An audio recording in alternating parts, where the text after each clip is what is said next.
और coaching mafia इसमें सारे लोग इन्वॉल्व होते हैं। यह सदन में मैं 10 बार कह चुका हूँ, परमार के बारे में, इसके पहले के बारे में हम 10 बार कह चुके हैं।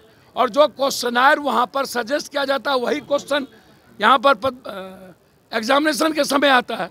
तो आपको नहीं लगता कि बिना सेटिंग का कोई कोचिंग नहीं चल सकता? अम्बेडकर को लेकर पूरा परीक्षा रद्द करने की मांग कर रहे हैं, क्या होगा एग्जाम करने? भैया देखिए, जो कहते हैं एक कदम चलो, ये एक कदम क्या चलना है? विपक्ष को अभी बैठ जाना चाहिए और एक भी एमएलए एमपी को क्षेत्र में बच्चों को ढुकने नहीं देना चाहिए। सारे माँ बाप को लेकर के सारे एमएलए एमपी को घेरना चाहिए और कहना चाहिए कि हम नहीं ढुकने देंगे, मेरे वोट से तुम बने हो। और जो विपक्ष इतनी बड़ी ताकत में है उनको राजनीति छोड़ देनी चाहिए करना, और बच्चों के साथ उनको यहाँ बैठना चाहिए विपक्ष के नेता को, और पूरे प्रदेश में विपक्ष को इस सवाल पर खड़ा होना चाहिए। जब सदन में होते हैं तब भी तो पेपर लीक होता है, इसकी सरकार हो तब भी पेपर लीक, इसका सरकार हो तब भी पेपर लीक, जिसका सरकार हो तब भी पेपर लीक। आखिर क्यों और कब तक? और इन की बात आ रही है, सीएम की नाराजगी की बात आ रही है। अब इसका टीका तेजस्वी यादव का यात्रा होगा, बीपीएससी का ना आप बात करिएगा। आज जा रहे हैं आप लोग? यात्रा तो सभी लोग ना करते, अच्छी बात है। सीएम साहब को बीजेपी बचने देगी। देखिए, बीजेपी पहले ही शिंदे और अजीत पवार को पैदा कर चुकी है, समझ रहे हैं ना आप चिंता मत करिए। या तो ये लोग राष्ट्रपति शासन में चुनाव लड़ाएंगे बीजेपी वाले, या नहीं तो नीतीश कुमार की राजनीति को समाप्त करने में और उनकी विचारधारा समाप्त करने में बीजेपी आज से लगी हुई है। बीजेपी किसी को छोड़ी है? अभी आजसू को बर्बाद किया कि नहीं? और शिंदे अजित पवार का क्या हाल किया? रेड्डी का क्या हाल किया? तो आपको लगता है कि चंद्रबाबू नायडू और नीतीश कुमार को छोड़ेंगे? नीतीश कुमार जी को हाउस डिजॉल्व करके चुनाव में चले जाना चाहिए। नीतीश कुमार आप कौन बीजेपी के कोई भी नेता नहीं गए थे? भैया, मैंने पहले कहा कि बीजेपी नासूर है और अपने एलाइज को कभी भी रेस्पेक्ट नहीं देती है। यदि एलाइज गठबंधन धर्म का और एलाइज का सम्मान कोई देती है तो वो कांग्रेस है। कांग्रेस एलाइज के लिए कोई भी कुर्बानी करती है और कितना भी त्याग करना पड़ता है तो कांग्रेस करती है। चाहे आप अखिलेश जी के साथ देख लीजिए या लंबे समय से आरजेडी के साथ देख लीजिए। तो ये जो आरजेडी के साथ सोनिया गांधी जी और कांग्रेस परिवार का रिश्ता है उसका सम्मान तो करे। 6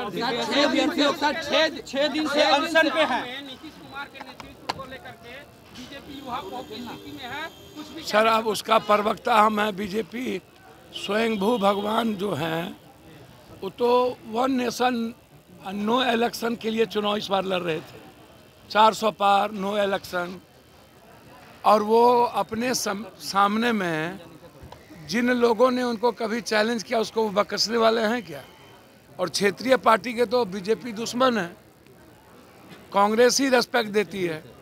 और मैं इतना जानता हूँ, या तो राष्ट्रपति शासन ये लोग लगवाएंगे या तो पार्टी तोड़ेंगे, नेतृत्व बदलेंगे और समय के पहले ही चुनाव करवाएंगे। हमारा नेशन पे बैठे हुए हैं बीपीएससी के। वहाँ तो जा रहे ना बीपीएससी और की चिंता किसी को है? लोग यात्रा पर, यहाँ कोई यात्रा करने की ज़रूरत नहीं है। बिहार के यूथ की गंभीरता को समझने की ज़रूरत है।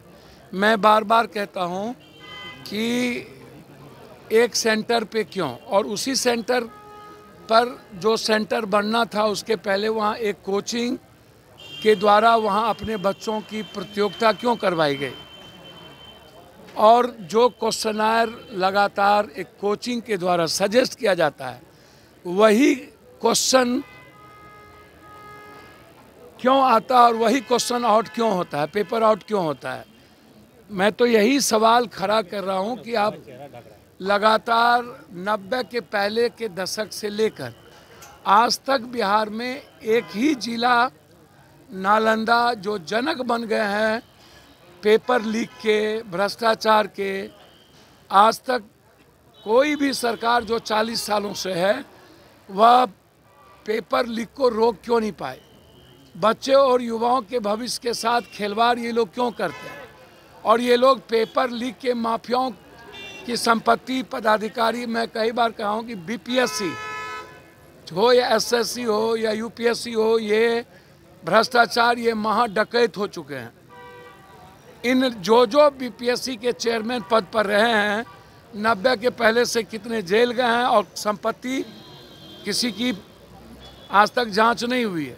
तो हम तो कह रहे हैं कि बीपीएससी के सभी लोगों की संपत्ति जांच हो और जो माफिया इसमें इन्वॉल्व है 3 महीने के अंदर एसपीडी ट्रायल हो, हाई कोर्ट के मॉनिटरिंग में हो।